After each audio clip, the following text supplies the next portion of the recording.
Hey guys and girls, it's your boy Danny T back on the grind, and today we've got kind of just a dumb joke video that I just thought would be a fun idea because it'd be interesting to document. We're just going to walk through this Artec Effects Pedals catalog. So if you don't know Artec, they're a Korean pedal company who make a whole bunch of cheap pedals and guitar pickups and electronics and stuff like that.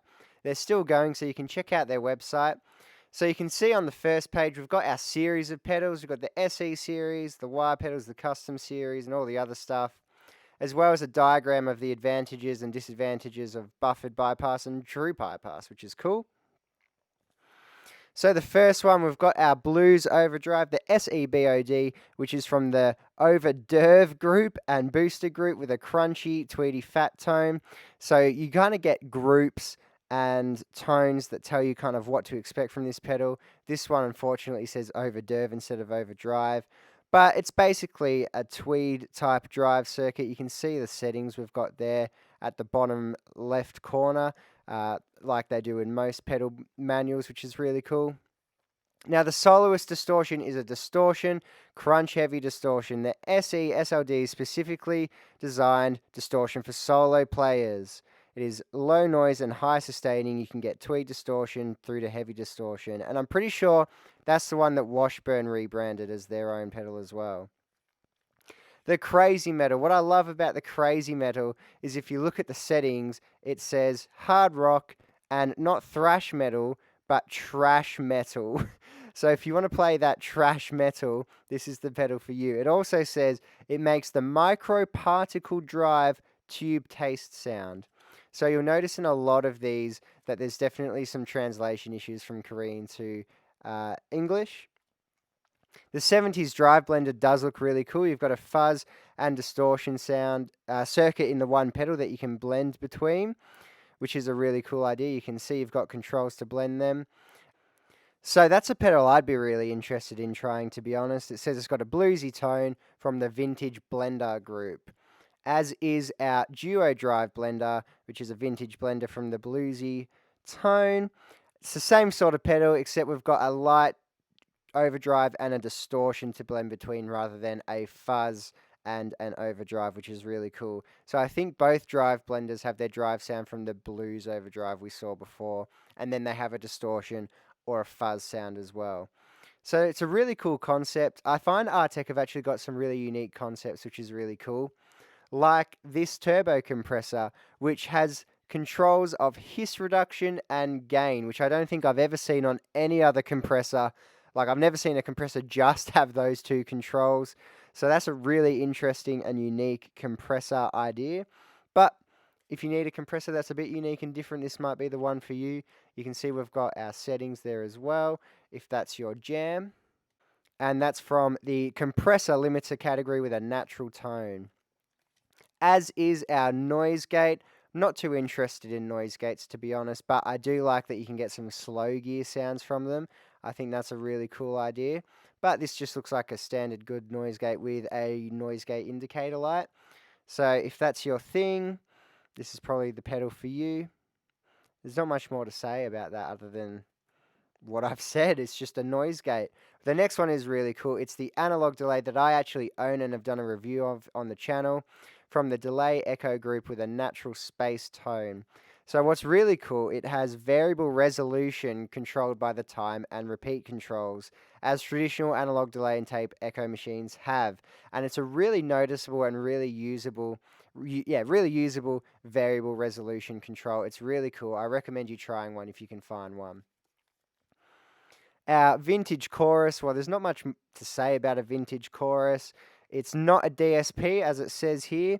It is a vintage feeling compressor, sorry, chorus with a tone filter and long initial time. So if you've been reading the little blurb for each of them, you're going to notice that a lot of the translation issues are really obvious, and it's quite funny.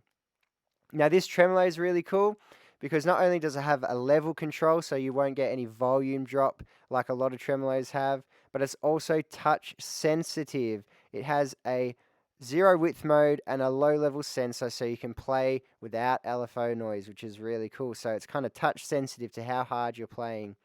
So I would love to try that tremolo. If I see one on the used market, I think I'm going to get it because now that I know what it does, I'm really keen on that. The phase shifter, well, we all know what a phaser does. It has a reso or resonance control, which controls sharpness of phase sound, as you can read. It also makes friendly sound from the funky music to rotary speaker, which is very bizarre. And here's our 8-band graphic EQ. As you can see, the graphics in the bottom left have changed to suit the EQ as well. They've actually got much cooler EQs on the next page, so I'll talk more about the EQs there. But that just looks like a good EQ if you're looking for an EQ. But these EQs, I think, are where Artec really shines. So what you've got here is a graphic EQ with a built-in tuner at the top. Now, I don't know why you wouldn't want that, because not only have you got a good tuner pedal that everyone needs, but as well as your tuner pedal, you've also got a graphic EQ that you don't have to use if you don't want to. But if you want to change your tone a bit, you've got it there. And there's the bass EQ with tuner. So I think that's a really great idea, and I kind of really want to try one. Now, the parametric EQ is really cool as well. It's got very different controls, obviously. I prefer parametric EQs for a always on make gooder pedal. I think they're easier to use for that. It's hard to get a bad sound out of a lot of parametric EQs, oh boy, that I've used before. And this one looks like a good one. We've also got our acoustic outboard equalizer. So if you've got a passive acoustic guitar without an active preamp, if you chuck this in your signal chain, you'll be good to go. It's got basic controls with a phase control, which is really handy. It's also got a belt clip, which is kind of cool as well. So it's kind of perfect for like the busking musician if you're using, not your expensive guitar, but you want it to sound pretty good. Just chuck this in the signal chain and you're good to go. We've got some switch boxes, which, ABY boxes. We all know what they do, and a foot switch for the amp. I'm not too interested in those. We'll keep moving because we all know what they do, and we've all used them before. Now, the Big Dots is a really cool tuner and a really unique tuner. I like it almost better than the EQ tuners just for how it's used. I think it's a really clever idea. You can see how it displays in the bottom left there, how it displays the letters. I just think that's a really cool, unique tuner idea. Probably ideal if you're playing on a lot of dark stages. Now, this vintage power wah, I believe Washburn also did their own version of this. Basically, it's a normal wah. It does have a magnetic field sensing system, kind of similar to the Morley wahs. So there's no pots. So you never get scratchiness in the sweep, which is cool. It's also got a range control to control the wah filter from low to high, which is cool. This dual power mode wah is the same thing, but there's a bass button, so it works for bass guitar as well, which is really cool. And then the dual mode wish wah is the same thing. You've got the bass control, you've got the range control, you've also got this wish control, which, according to this, adds a whistle sound by adding resonance using the wish knob. So I don't know why you would want that, but hey, it's there if you want it, if you need it ever. And flipping over the page, we've got a power brick, which looks cool. I think this has been rebranded a few times. They're not isolated, but they're individually regulated. But let's jump into the custom series where the cool pedals are. So first is the Twin Head, which is two essential great tube sounds, American blues and British rock. This effect pedal has two different kinds of amp emulator functions, from blues to British rock. From the gain control, you'll get an authentic low-gain natural tube sound, a traditional rock sound, and a classic American blues sound. And depending on the various gain amount, our proper speaker emulation can be applied to your taste. So it's got a speaker emulation, which is really cool. Now, the Cool Drive is another kind of just distortion drive pedal, but the unique thing is the shape control, which does a whole bunch of shaping to the mid frequencies, and you can sweep across the mid frequency spectrum, which is really cool. So you can see there's a little diagram of the post and pre-shape and what they're doing. So they're kind of just sweeping and boosting mids. So they're two cool drive pedals if you're looking for something unique. The Fuzztown looks really cool. This is two fuzz pedals running together that you blend together. We've got a white fuzz and a black fuzz. So I think they're two different fuzz characters with a blending function, and you can just blend them together and choose how much you want of each, which is really cool. But the next one looks even cooler, which is the Rezo Vibe. This is up my street. It's a tremolo vibe effector using the optical device to regenerate the vintage tremolo sound. So you've got an optical tremolo that can also be used as a univibe. You can see the controls there: speed, intensity, range, and we've got a mode control, which is vibe, reso low, and reso high.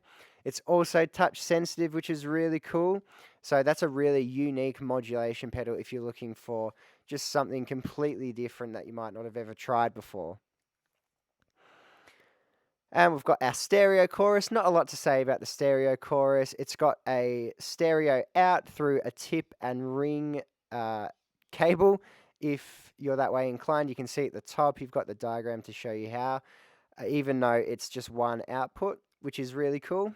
But I'm guessing that's just a good chorus sound if you need a good stereo chorus.